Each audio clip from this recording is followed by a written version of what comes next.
et avanes tõepoolest suurepärane võimalus siis külastada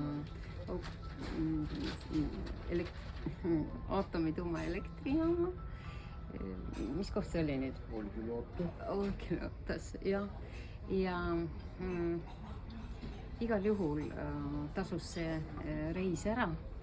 Et mis on kõige meeldivam asi selles on see, et ennem oli minu isiklik suhtumine negatiivne aatomieelektrijaama, aga siin ja praegu hetkel ma arvan, et see on suurepärane võimalus ka Eestil alustada nii-öelda selle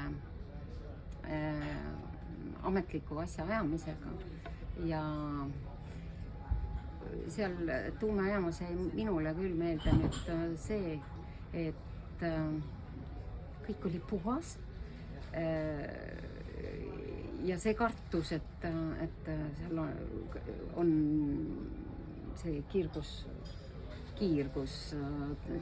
ja see tolm ja seda ei ole seal, nii et soomlased on väga hea töö teinud koostöös, ma ei tea siis kellega, et rahvusvaheliselt. Jah, just, et igal juhul väga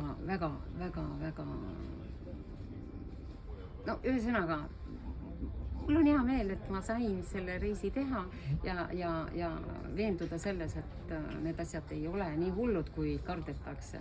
Et hea oleks, kui inimesed sellest hirmust üle saaksid. Ja selle enda veendumuse saamiseks nad võivad Olkiluodot külastada. Ja ma arvan, et ka meil oli see ainulaadne võimalus võib-olla elus sinna üldse jõuda sellisesse kohta. Ja. Sellepärast, et seal on kõik nii turvatud, et seal mitte midagi ei saa juhtuda. Ja mina soovitan Eestil küll tuumajaama peale mõelda sügavalt. Mõelda ja alustada eeltööga, et Eestisse tuumajaam tuleb. Sest need jumala energiat, tuul ja päike ei ole piisavad. Ma olen selles 100% veendunud.